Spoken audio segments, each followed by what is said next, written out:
Hey y'all, it's Lisa. Welcome back to my channel. Today's video is going to cover the 4 planners that I have chosen for 2021. Right here, seen by this stack right here. I posted a picture of these on Instagram a couple of weeks ago, and I had a couple of questions about how do you use so many planners at once? And so I kind of just wanted to do not a flip through, but just an overview of each of their functions and what I use them for and how they help me keep my life organized and basically be more productive. So hopefully this can actually give people some insight of what they could use planners for and maybe help to make some of their choices for the coming year. So if that's something that interests you, please stick around. So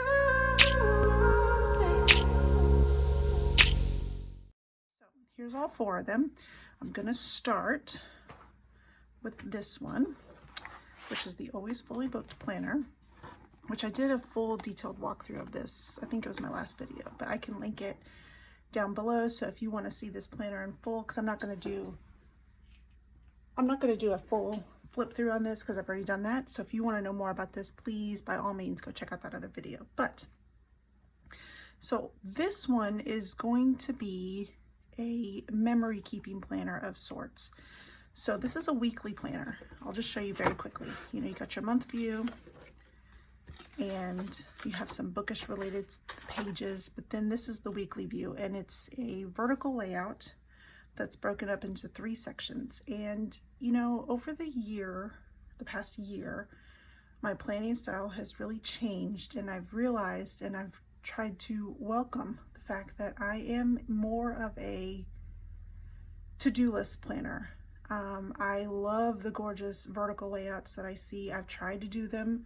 I have purchased God only knows how many vertical sticker kits, and I've tried to do all of it, but in the end that's just not how my brain works. I need a to-do list, I need scheduling, I need all of that. But I wanted this planner because it's lovely, it's beautiful, and all these little bookish parts, reading wrap up, bookish hauls, there's stats pages, there's quarterly pages. Reading is very important to me, y'all, and this year it kind of fell by the wayside, and so I want to make it a priority in 2021. So this is why I wanted this to be a planner that basically is like a memory type thing. Since I'm doing more to-do lists, and it's not really, I could make to-do lists in here, but then that would be messy. I'm going to try something new this year. I'm going to try and do what's called back planning, where everything that I've done in the week, I'm going to come back to this and put it in that week before and lay it out with some nice stickers and some attempts at nice handwriting, not my serial killer scratch that's always in my other planners. But I want to have this because it's so nice and everything about it is so thoughtful and intentional that I want to use it in a way that I can look back on it and see things that happened and events and memories and stuff. So here's what I'm going to do. The top box is going to be for family events and memories. The middle will be personal, for like personal goals and achievements and things that I've accomplished. And then the bottom box is going to be devoted to reading, because like I said, I want to make it a big priority in this coming year. And because this last box says amount to read, I want to track what I'm reading and any other bookish things. And then any other notes or photos. I have one of those little photo printers, those little tiny pocket printers that I just want to use. And this is going to be where I use my stickers. And like I said, I try and attempt some fancy writing, but it's going to be memories and bookish type things where I just keep all of this together, and I'm very, very excited about it. So we'll see how that goes. All intentions and all that. So that's the first one. Now the second one is my plum paper daily in the A5 size. Now y'all, this is the one that holds all the secrets. This is my holy grail, if you will. It has everything: to-do lists, schedules, appointments, blog stuff, online orders, lists. Everything here is in this planner. Now I'm going to flip to an unused month just so I can show you.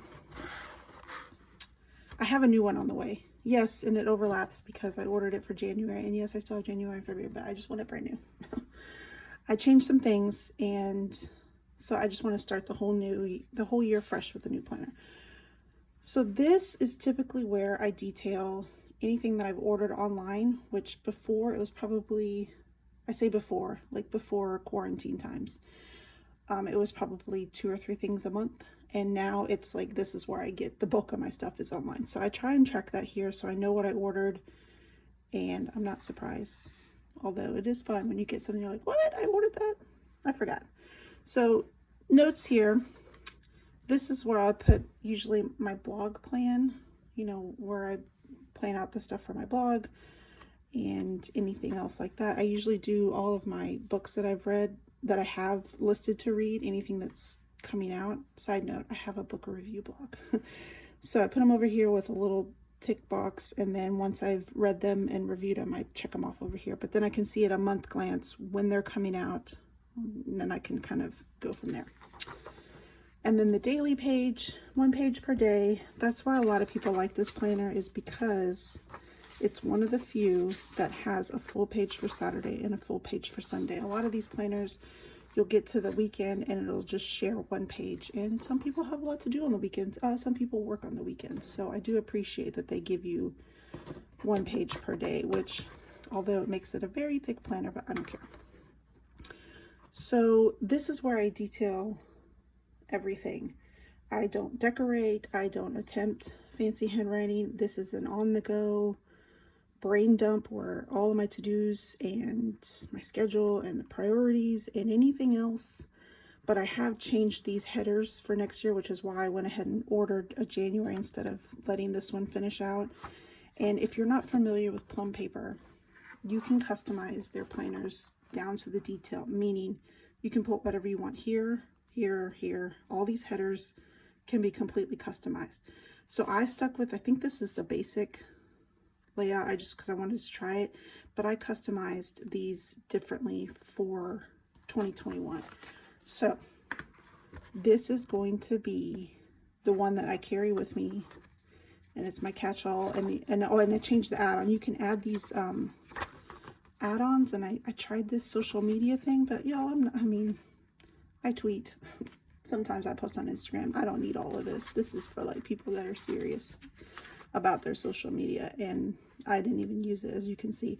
So I changed this to just a standard notes, and I just added some dot grid pages to my next one, and it still comes with the folder and all that. So this is going to be my everyday, this is where it all happens planner. So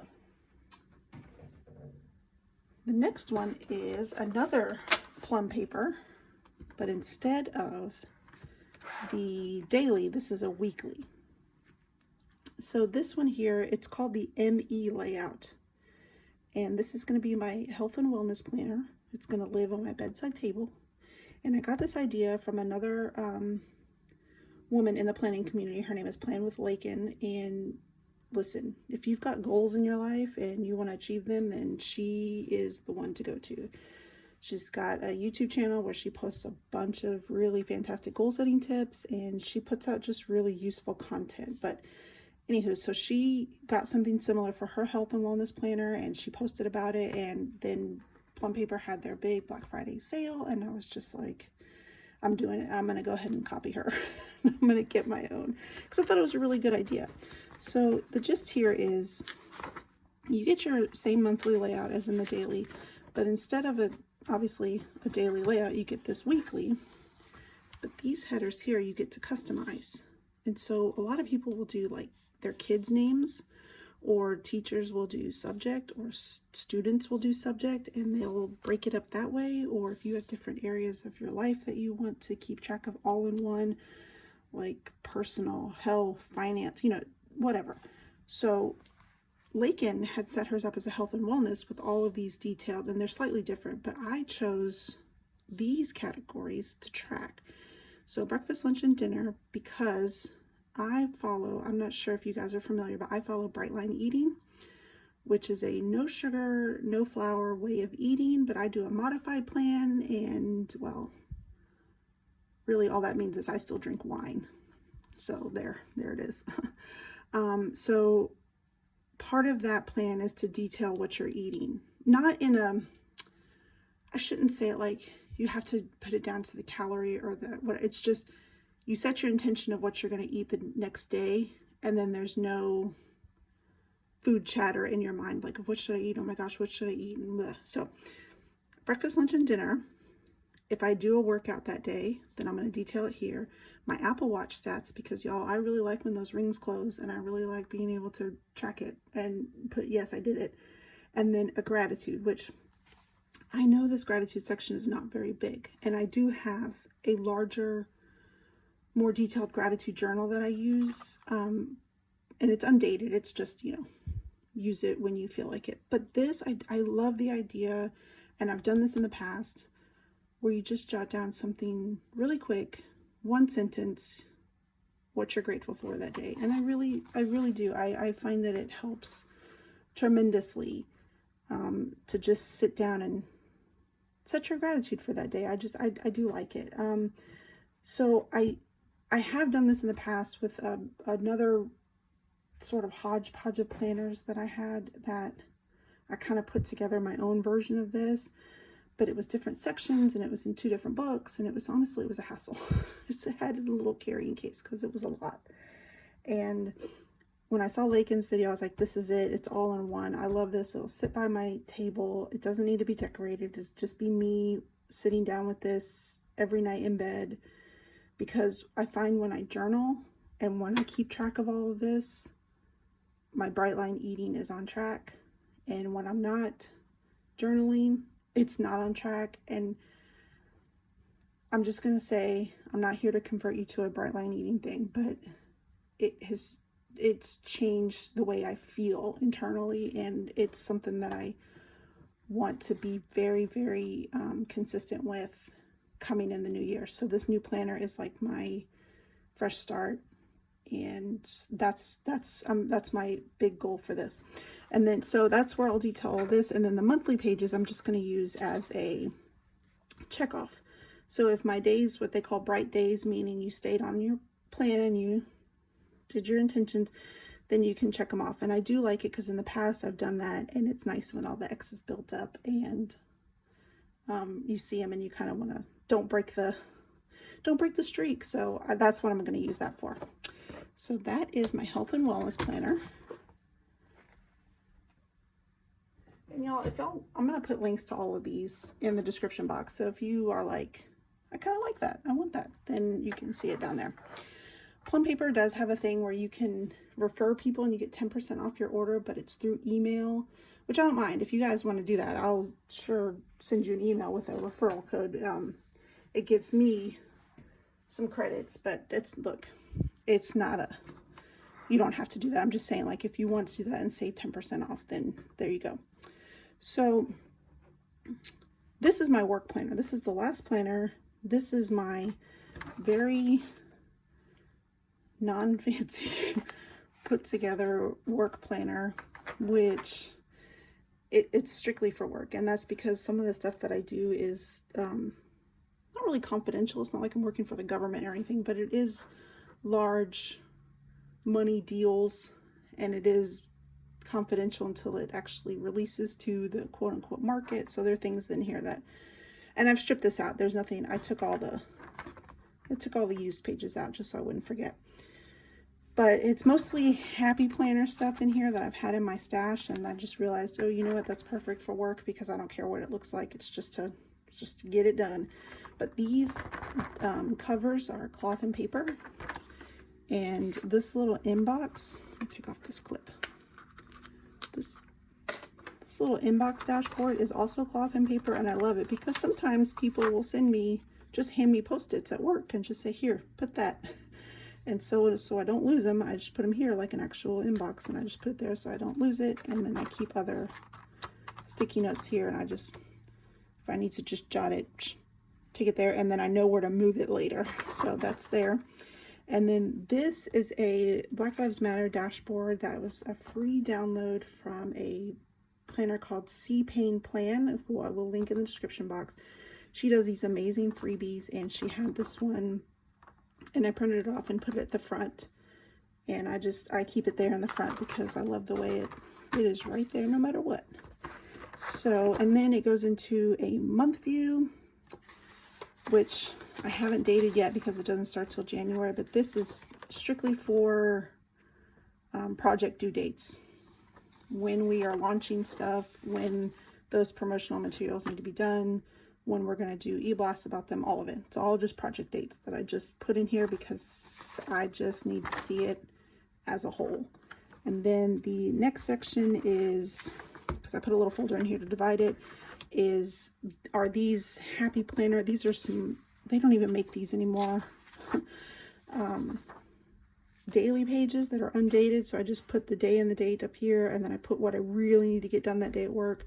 And then I put all the things that I need to get done. And then if I need to time block, it's over here, or if I have any meetings or anything like that, I put it on this side. But what I like about it is when you have it open like this, there's this brain dump section, which is, these are key throughout the day because I'll get color codes I need to write down, or I'll get a stack of images I need to go through, and I'll need to write down the numbers and, you know, like whatever images that I'm going to use in a promotional book, and I need to write them down. So I just use this to jot everything down, and it's all there. So that way, even if I have to go back and say, oh yeah, what was that? I can go back to that day that I know I was working on that project and look at my notes and find it. So it's, these are key. And then sometimes we will actually have some meetings. Right now they're all virtual, but I do keep some blank note pages in here.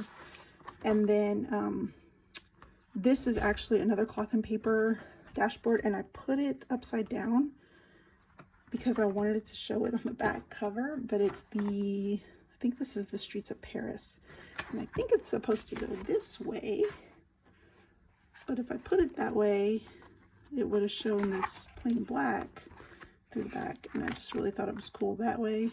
So that is it. These are my 4 planners for 2021. So like I said, more than some people, but not as much as others. And these are what keep my life on track and honestly keep my anxiety, you know, it helps with my anxiety, I will tell you that. So again, I will have links to everything down below. And if you're interested in any of these, and let me know, do you use paper planners? And if so, how many do you use? But that's it. So thanks for watching, guys. Bye.